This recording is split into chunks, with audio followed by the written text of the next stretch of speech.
Hello friends, good morning. Welcome to Adarsh Vidya. Friends, पिछली video में हमने डिस्कस किया था फ्री कंसेंट के बारे में। ठीक है, थोड़ा सा आज हम रिवीजन भी आपको करवा लेते हैं कि फ्री कंसेंट में हमने कौन से टॉपिक के बारे में डिस्कस किया था। तो फ्री कंसेंट में टोटल हमारे फाइव टॉपिक हैं। तो फर्स्ट इज़ कॉर्सियन, अनड्यू इन्फ्लुएंस, फिर आता है fraud, miss representation and mistake. ठीक है, और उसके बारे में हमने पहले भी डिस्कस किया है। Coercion, undue influence, fraud and misrepresent जो है वो आपके वॉइडेबल कॉन्ट्रैक्ट माने जाते हैं, यानी कि सामने वाले पर्सन की ऑप्शन पे ये जो कॉन्ट्रैक्ट डिपेंड करते हैं कि उसको ये जो कॉन्ट्रैक्ट है चालू रखना है या तो फिर वॉइड करना है। ठीक है, उसके बाद आता है मिस्टेक। ठीक है, तो मिस्टेक जो है वो आपका वॉइड कॉन्ट्रैक्ट, वॉइड एग्रीमेंट ही माना जाता है। तो पिछली वीडियो में हमने कॉर्सियन एंड अनड्यू इन्फ्लुएंस के बारे में डिस्कस किया था। ठीक है, आज हम डिस्कस करने वाले हैं फ्रॉड एंड मिस रिप्रेजेंटेशन। ठीक है, और मिस्टेक जो है हमारा अलग टॉपिक बनता है, तो मिस्टेक के बारे में हम बाद में डिस्कस करेंगे, बट आज हम डिस्कस करेंगे फ्रॉड एंड मिस रिप्रेजेंटेशन। ठीक है, कि आपको फ्रॉड किसे कहा गया है, ठीक है, मिस रिप्रेजेंटेशन किसे कहा गया है इन द लॉ। ठीक है, तो let's discuss about the fraud. तो फ्रॉड की जो डेफिनेशन आपको दी गई है सेक्शन 17 में। ठीक है, तो सेक्शन 17 में आपको कहा गया है fraud means and includes any of the following acts committed by a party to a contract or with his connivance or by his agent with an intention to deceive another party thereto or his agent or to induce him to enter into the contract।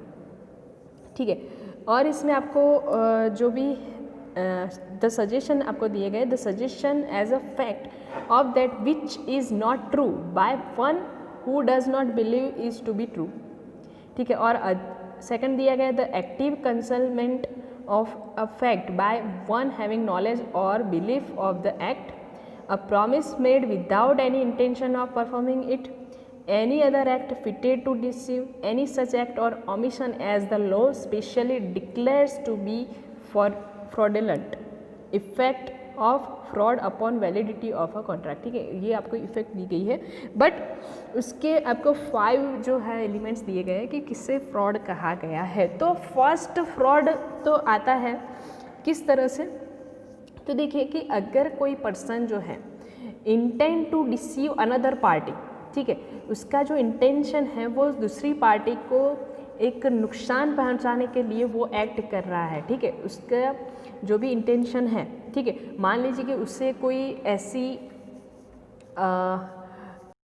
ठीक है, ऐसी कोई बात है जो जानबूझकर वो छुपा रहा है, ठीक है, जिससे सामने वाले पर्सन को नुकसान हो सकता है, तो उससे क्या कहा जाएगा, फ्रॉड।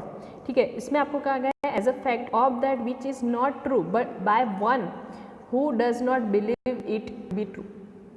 ठीक है, जो सामने वाले पर्सन को जो भी सही बात, ठीक है, भी वो मानने को तैयार नहीं है।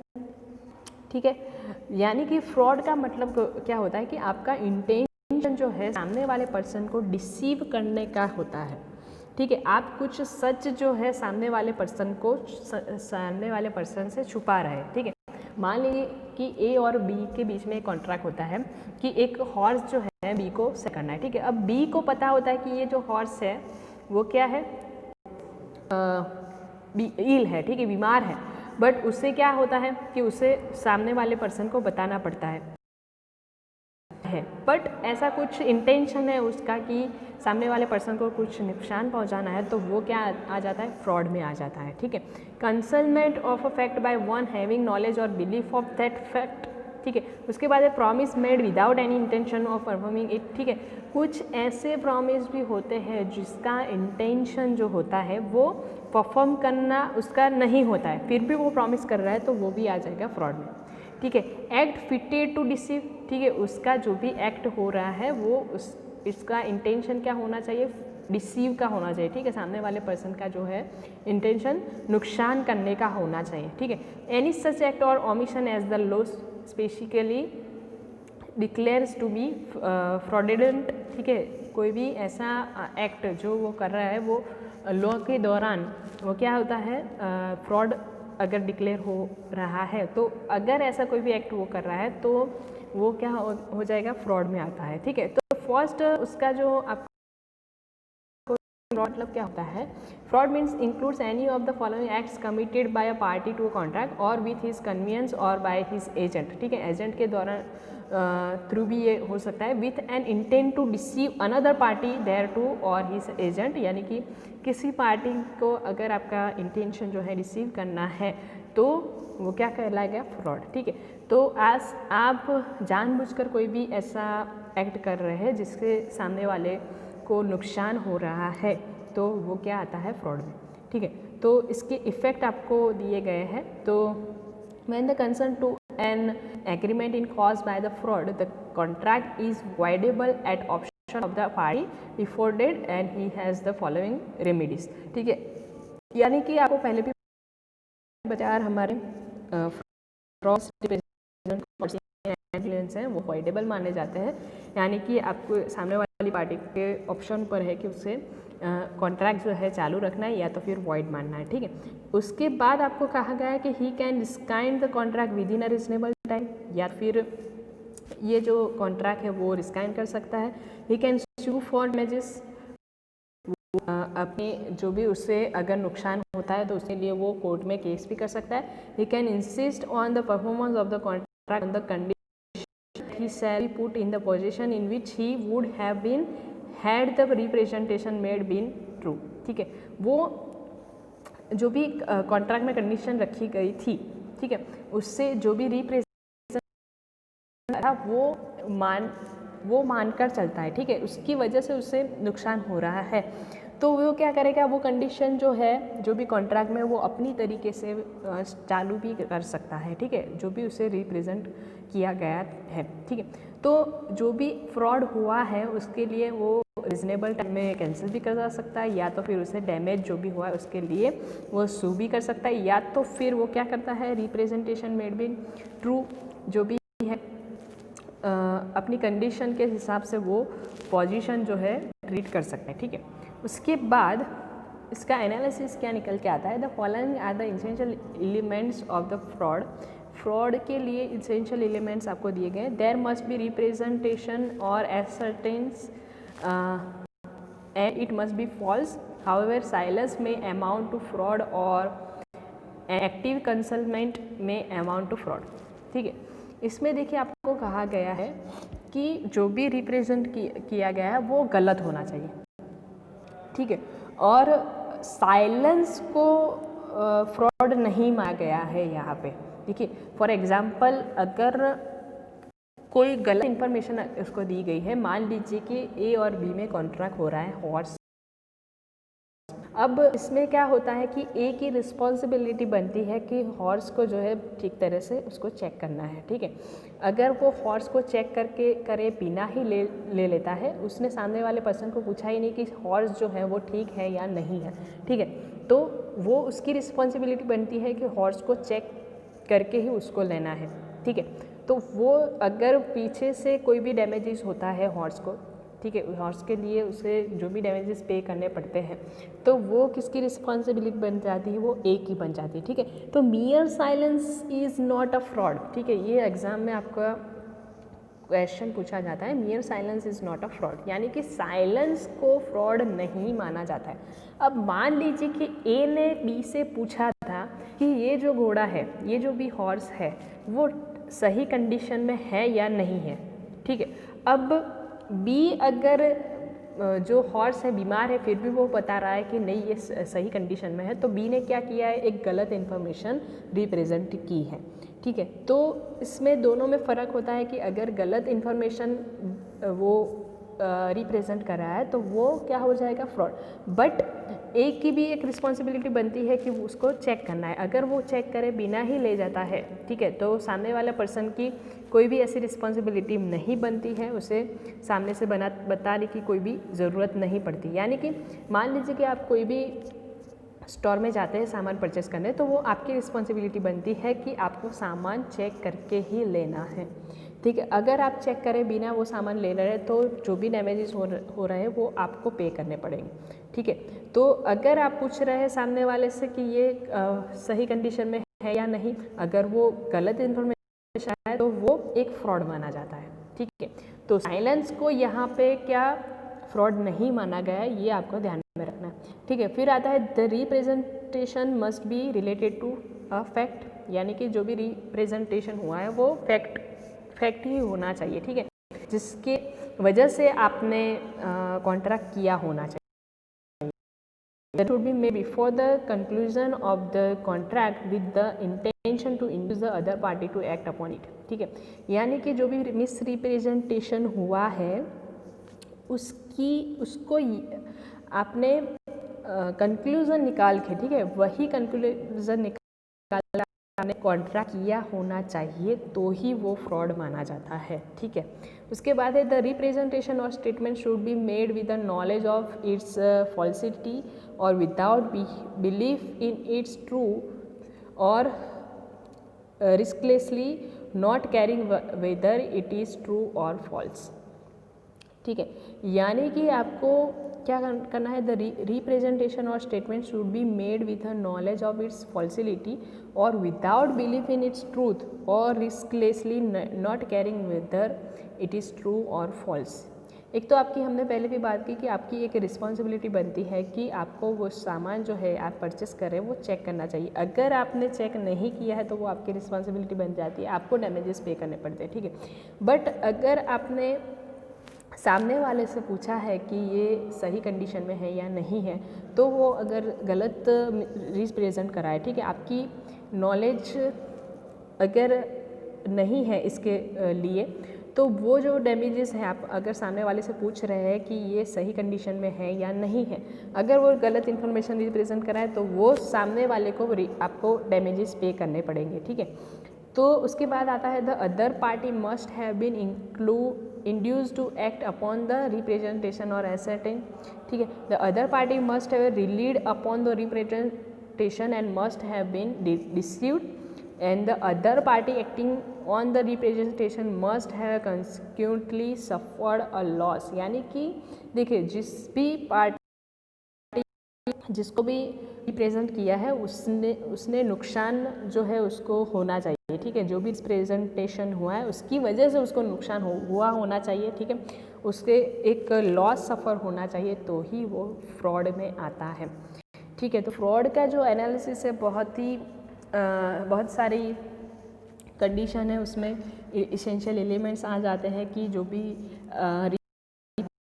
होना चाहिए, साइलेंस को फ्रॉड नहीं माना जाता है। फिर वो एक आपके फैक्ट के रिलेटेड होना चाहिए, ठीक है। सामने वाले पर्सन को क्या होना चाहिए, उस भी रिप्रेजेंटेशन हुआ है उसकी वजह से उसको डिसीव होना चाहिए, ठीक, उसको सफर्ड लॉस, ठीक है, उसे नुकसान होना चाहिए तो ही वो फ्रॉड में आता है, ठीक है। उसने उस एक्ट को ध्यान में रख के ही कॉन्ट्रैक्ट किया होना चाहिए तो ही वो फ्रॉड माना जाता है, ठीक है। तो फ्रॉड में कई सारे आपके इफेक्ट जो है, हमने सेंटेंस बताया था आपकी मियर silence is not a fraud, ठीक है। कई बार क्या होता है कि साइलेंस जो है उसे फ्रॉड नहीं माना जाता है, बट कई सारी ऐसी आपके केसेस है जिसमें साइलेंस को फ्रॉड भी माना जाता है, ठीक है। तो कौन से ऐसे केसेस है उसके बारे में भी डिस्कस करेंगे। तो इसमें आपको कहा गया है मियर silence is not a fraud, ये आपको क्वेश्चन पूछा जाता है कई बार।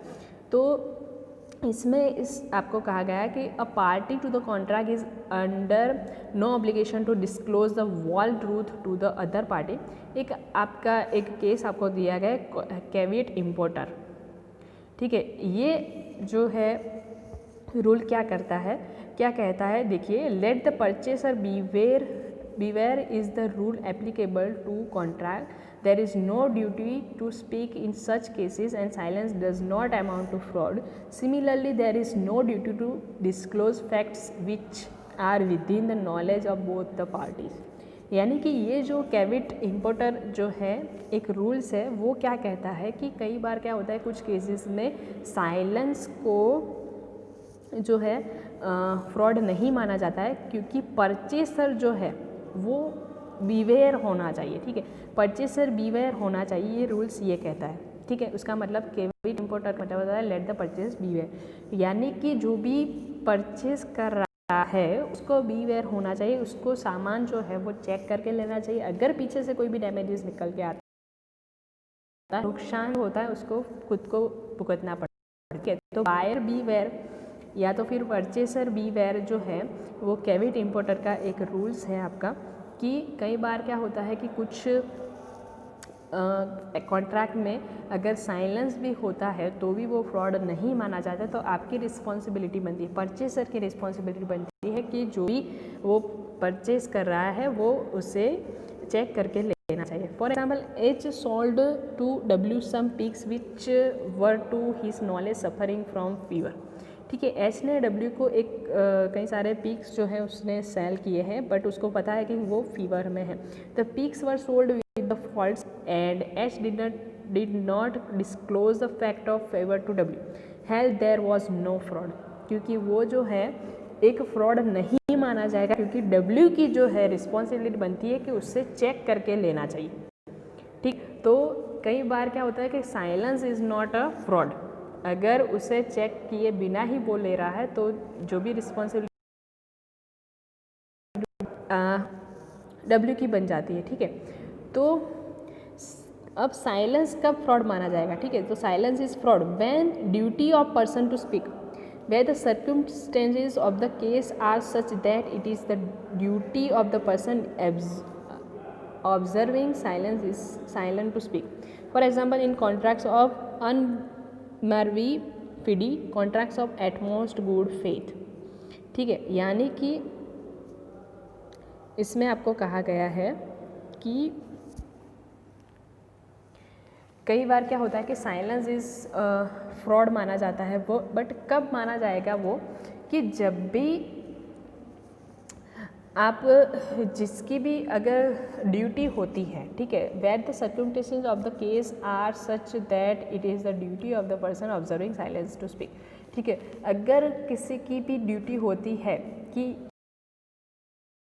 आना पड़े की ड्यूटी में आता है, ठीक है, कोई भी बात उसे छुपानी नहीं है। फॉर एग्ज़ाम्पल आप ले लीजिए कि LIC है, ठीक, LIC में जो भी रूल्स होते हैं, उसे रेगुलेशन जो होते हैं वो उसको सामने वाले पर्सन को बताने पड़ते हैं। ठीक है, अगर वो किसी भी कंडीशन को अगर छुपा है तो वो क्या माना जाएगा?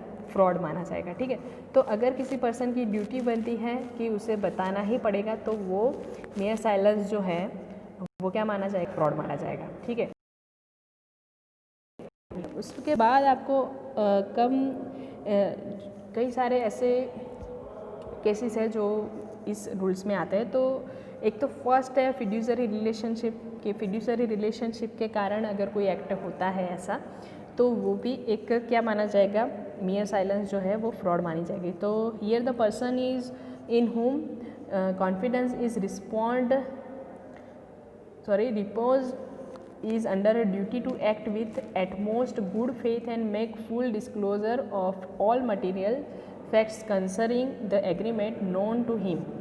उसके बाद है contracts of insurance. In contracts of marine, fire, life insurance there is an implied condition that full disclosure of material facts shall be made, otherwise the insurer is entitled to avoid the contract. ठीक है, तो इसमें हमने दो types के अभी देखे, fiduciary relationship, यानी कि फिड्यूसरी रिलेशनशिप के कारण अगर आप कोई ऐसा एक्ट कर रहे हैं, ठीक है, सामने वाले पर्सन ऊपर आपका गुड फेथ है, ठीक है, तो उसको ध्यान में रख के आप अगर कोई एक्ट कर रहे हैं, कोई भी कॉन्ट्रैक्ट कर रहे हैं, तो वो क्या माना जाएगा?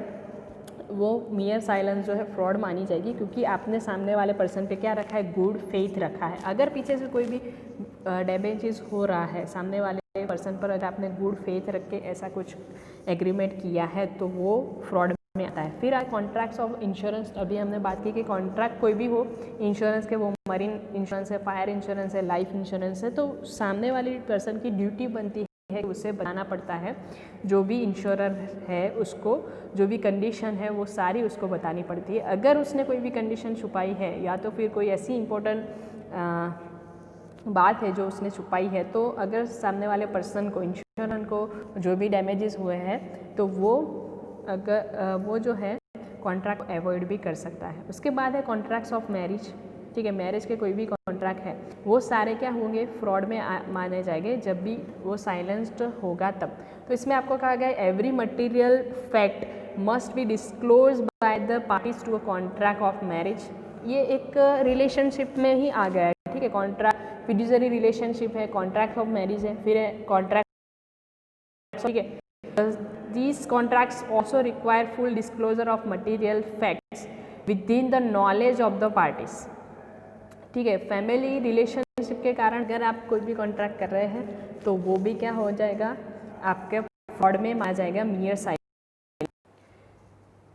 फिर आता है शेयर अलॉटमेंट कॉन्ट्रैक्ट्स, यानी कि कंपनी जो शेयर इश्यू करती है उसमें क्या करती है, वो प्रॉस्पेक्टस एक जो है इश्यू करती है, तो उसमें कंपनी की सारी डिटेल्स जो है, शेयर्स है, डिबेंचर है, ठीक है, सारी जो भी शेयर की डिटेल्स है वो सारी दी गई होती है। अगर किसी भी ऐसा कोई भी कंपनी ऐसी इम्पोर्टेंट जो बात है छिपा रही है तो वो क्या माना जाएगा, एक फ्रॉड माना जाएगा, ठीक है। तो person issuing prospectus at the time of public issue of shares debenture by a joint stock company have to disclose all material facts within their knowledge, ठीक है।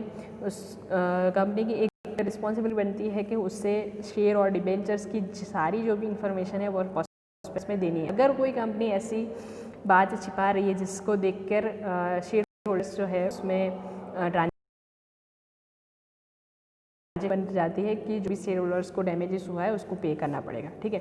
तो मियर silence is not fraud, but इसमें क्या होता है, वो cavity importer का उसमें रूल्स लगता है, ठीक है। परचेसर की एक रिस्पॉन्सिबिलिटी बन जाती है कि उसको सामान चेक करना है। बट कई बार क्या आता है कि silence is a fraud, but इसमें आपके 5-6 हमने रूल्स देखे कि ड्यूटी होती है अगर किसी पर्सन की, अगर उसे कोई भी बात छुपानी नहीं है, ड्यूटी हो जाती है तो वो एक आपका फ्रॉड बन जाता है। फिर आता है फिड्यूसरी रिलेशनशिप में कॉन्ट्रैक्ट्स ऑफ इंश्योरेंस है, कॉन्ट्रैक्ट्स ऑफ मैरिज है, कॉन्ट्रैक्ट ऑफ फैमिली सेटलमेंट है, शेयर अलॉटमेंट कॉन्ट्रैक्ट्स है। तो इन सारे में क्या हो जाता है, साइलेंस इज़ अ फ्रॉड माना जाता है, ठीक है। By the silence itself is equivalent to speech. For example, A says to B, if you do not deny it, I shall assume that the horse is sound.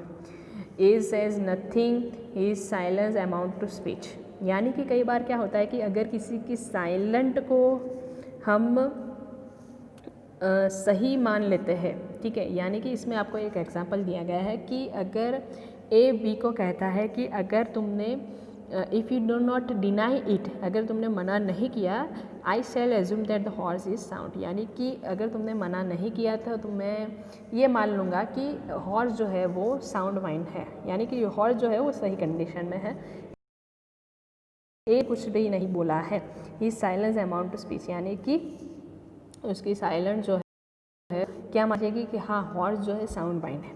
तो कई बार silent को भी fraud भी माना जाता है। In case of fraudulent silence contract is not voidable if party obtained had the means of discovering the truth with ordinary diligence, यानी कि आपने अभी देखा कि फ्रॉड जो है हमने क्या मानना है, उससे वॉइडेबल एग्रीमेंट मानना है, सामने वाली पार्टी पर डिपेंड चालू रखना है या तो फिर बाद आता है एक मिस रिप्रेजेंटेशन, ठीक है। तो फ्रॉड में हमने कई सारे रूल्स देखे आपके कि फ्रॉड किसे माना जाता है, ठीक है, कि सामने वाले पर्सन को अगर उसका इंटेंशन रिसीव करना है, ठीक है, उसको फैक्ट जो है आपका उसको मानकर ही वो कोई एक्ट कर रहा है जिसके दौरान उसे रिसीव हो रहा है तो उसे फ्रॉड माना जाएगा। हमने कई सारे उसके केसेस देखे, ठीक है। कई बार क्या होता है कि साइलेंस को भी फ्रॉड नहीं माना जाता है और कुछ केस में साइलेंट को भी फ्रॉड माना जाता है, ठीक है। इसके इसेंशियल एलिमेंट्स भी हमने डिस्कस किए थे। उसके बाद आता है मिस रिप्रेजेंटेशन। तो मिस रिप्रेजेंटेशन किसे कहा गया है, the positive ascertain in a manner not warranted by the information of the person making it of that which is not true, though he believes it to be true. In any breach of duty which without an intent to deceive gains an advantage to the person committing it or anyone claiming under him by misleading another to his prejudice or to the prejudice of anyone claiming under him.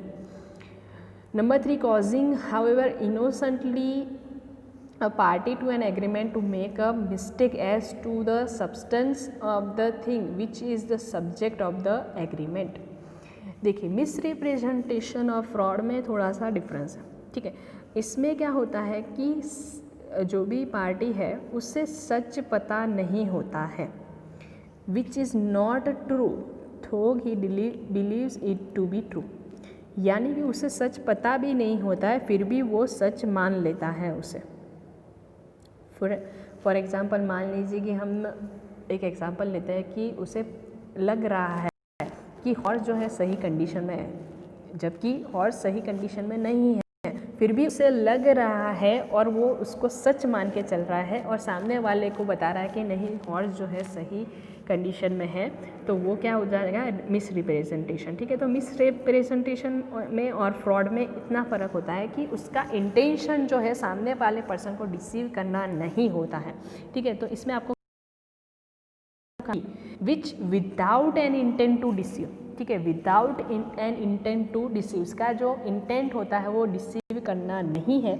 Gains an advantage to the person committing it, इसका जो भी intention होता है कि सामने वाले को फ़ायदा होना चाहिए, उसका कोई भी इंटेंशन ऐसा नहीं है कि सामने वाले को नुकसान होना चाहिए, तो वो क्या होता है, एक मिस रिप्रेजेंटेशन होता है। अगर उसे सच पता भी नहीं है और वो सच मानकर चल रहा है तो वो क्या रिप्रेजेंटेशन, ठीक है। उसके बाद आता है कि एनालिसिस ऑफ सेक्शन 18, जो भी इसके एनालिसिस है वो क्या निकल के आते हैं, तो statement of fact which of false would constitute misrepresent if the maker believes it to be true but which is not justified by the information he possesses.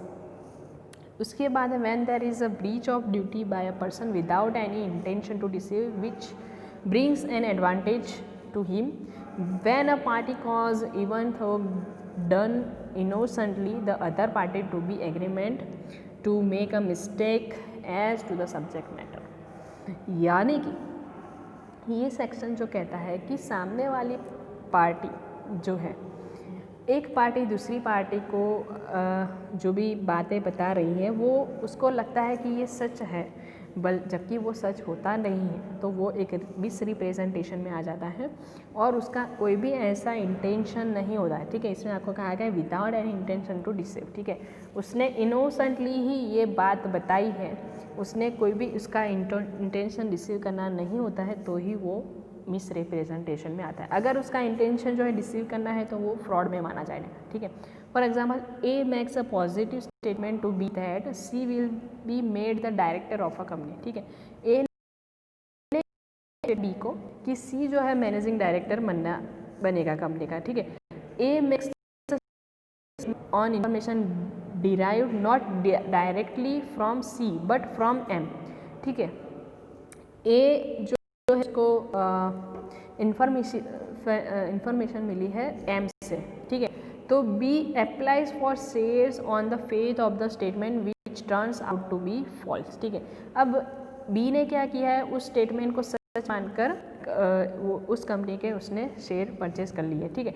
The statement amounts to misrepresentation because the information second hand did not warrant A to make the positive statement, ठीक है।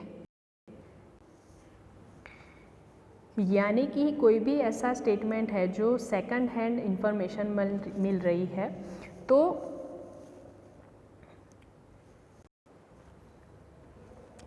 तो इसमें क्या होता है कि अगर second hand information मिल रही है तो वो जो इंफॉर्मेशन है उसको क्या कहा जाएगा, मिस रिप्रेजेंटेशन।